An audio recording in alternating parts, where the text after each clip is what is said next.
Now let me get to the big story that I want to get into in the world of sports today, and that involves boxer Ryan Garcia. Once again, he's making headlines for all the wrong reasons. Yet again, away from the ring, of course. The latest incident occurred during a live stream on social media where Garcia repeatedly used racial slurs against black people and even disparaged Muslims. As a result, the WBC expelled Garcia from any activity with the organization. This follows the one-year suspension he also received from the New York State Athletic Commission after a positive test for a performance-enhancing drug. The suspension is retroactive to Garcia's April 20th decision victory over Devin Haney, which was overturned due to a no contest. Here's what Garcia's family had to say in light of the recent decision from the WBC. Quote, "Our son has recently made statements that do not align with his or our family's true character or beliefs.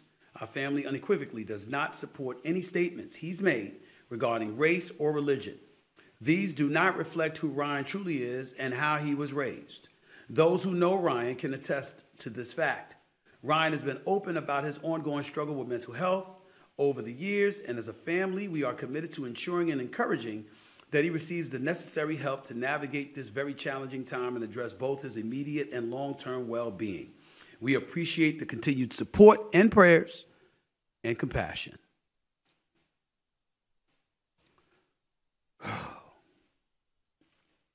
He should be suspended indefinitely. There should be a disassociation with him from the sport of boxing, because the things that he's doing and the kind of trouble he finds himself in are not a byproduct of boxing. In all likelihood, it's a byproduct of alcohol and drugs. We can slice it any way we want to, but that's just how it appears to be. That's what we're looking at right now. And I think that needs to be said. I've interviewed Brian Garcia on at least 2 or 3 occasions. Actually, I've been very fond of him. I like him a lot. Once upon a time, I felt that he had a chance to be the new face of boxing. I did make it contingent upon him being able to beat Gervonta Davis, which he did not do. He got dropped in the second round and then got the fight stopped in the 6th round due to a body shot, from Gervonta Davis. And so that's where that happened. But in the end, as we look at him right now, he definitely seems to have a screw loose. And nobody is interested in being compassionate right now when you insult black people, when you insult Muslims, as he did in that video, bringing up George Floyd, talking about, calling himself a member of the KKK and all that. He does not seem in his right mind. He seems out there, and he has completely tarnished his career. Once upon a time, Ryan Garcia was absolutely positively box office. I'm not trying to imply that he's not box office now, because I think if he went into the ring, still a lot of people are going to watch him, because he's got lightning quick hands, he's got power, he's got skills, but he's got a screw loose. It's just that simple. It's not fun to watch. It's not pleasant to watch by any stretch of the imagination. But I really, really believe, more than anything, he's warped because he lost to Gervonta Davis. He was embarrassed by it, and I don't think there's anything to be embarrassed about. It was a good fight. He got caught and got dropped, got right back up, went back to fight Gervonta Davis, and not only did he do that, but, you get caught by a body shot. That happens.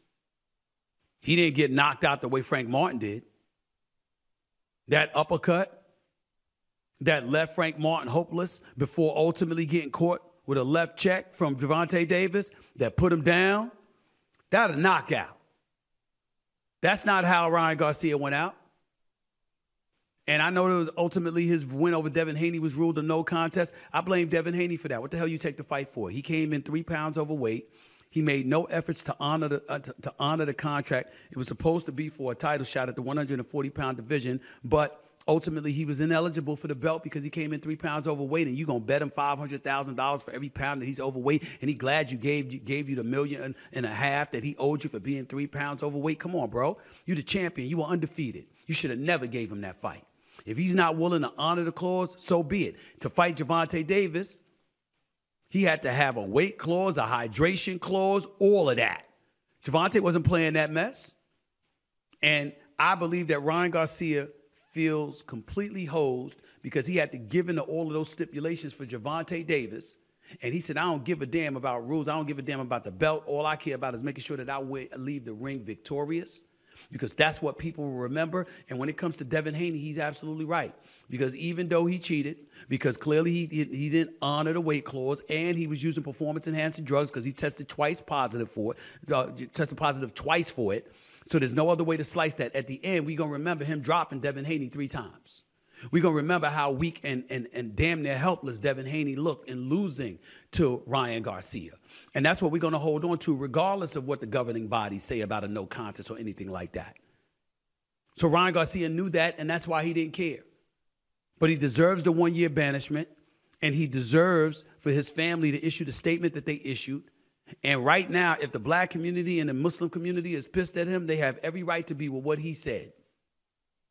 But I think that he's mentally warped because he was embarrassed because he can't get over the fact that he lost to Gervonta Davis. If Ryan Garcia had beaten Gervonta Davis, I don't think we're seeing all of this. I think we're seeing a brother that's at the top of the heat in the fight game. That's absolutely box office. And we'd be talking about who he's going to fight next. I think that's what we'd be seeing. But he lost to Gervonta Davis, and that's what this is about. Either way you slice it, the brother needs help. He really, really does. Because he does seem mentally warped. And alcohol and drugs are what people are alluding to is involved with all of this. You ain't getting any sympathy today. Not with the shit you said in that video. Maybe another day, but not today.